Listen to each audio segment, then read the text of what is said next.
Hello and welcome to Frank's School. Third year, 7th day, first video. I'm going over this trip that Shirley and I took in Portugal. And my rags are very appropriate in a way today because, well, I'll tell you in just a moment. But when we were in Lisbon, one of the dark things happened. I said there were some dark moments in this trip when I made the mistake of not getting at the right gate in DC, and then when I suffered from what I call cack shock in Philadelphia, and Shirley got sick after that first day, after that one day as a tourist.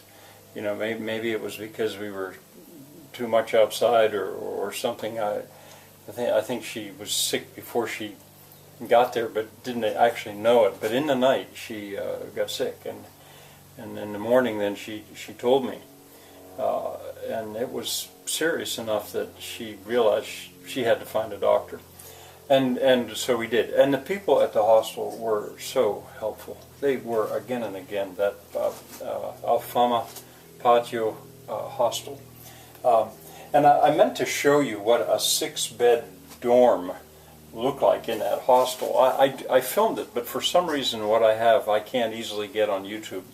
It wouldn't upload. I don't know why. I'll try later. I just filmed the inside to show you what it was like, how small the room is with all these bunk beds. But anyway, by morning at breakfast, it was clear that we had to change our plan. She needed to find a doctor. And we ended up going, the easiest way to find a doctor was to go to the emergency room at a hospital, and at the hostel they told us that probably the easiest one to get to was São José.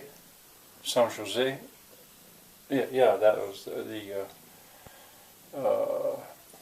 hospital of São José, St. Joseph's Hospital, and we didn't take a taxi. In retrospect, we probably should have taken a taxi, but we went by metro and made our way to there, and there was a doctor there, and it's one of those, another lesson, another time that I've learned: don't travel alone.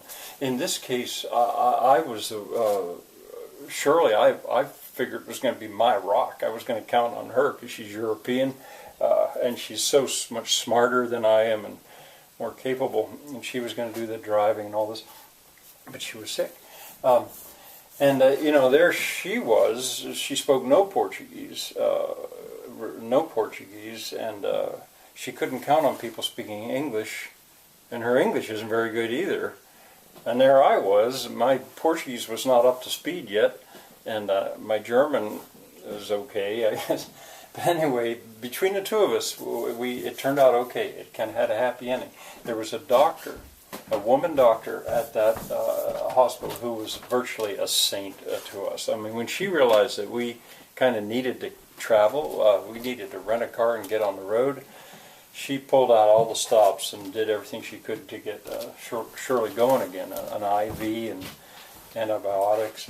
And amazingly, she began to recover, and we decided, I guess we can try to go on. And so later that day, this was a Friday, later that day, way later than we'd expected, we went out to the airport and rented a car, which we had reserved. But since we started so late then, and I kept saying, can you drive? Are you okay to drive? And he said, yes, she was okay. Feeling better. We had to skip Busaco. That was part of our plan, to go to the forest of Busaco. Well, on the way back, we managed to see Busaco. And we also had to skip the ocean. I had tried to find a way that we'd planned a route that we could go to the ocean because Shirley wanted to be on the beach. And so those things had to go because we had a reservation at Viseu. And Viseu was a city that was just kind of on the way. It wasn't a place that we intended necessarily to go to. It just seemed like a good place, about as far as we could get easily in that first day. And it worked out, and we stayed there. But why I say the rags are appropriate, it's a palace.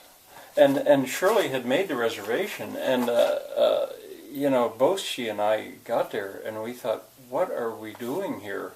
But it was the cheapest hotel available.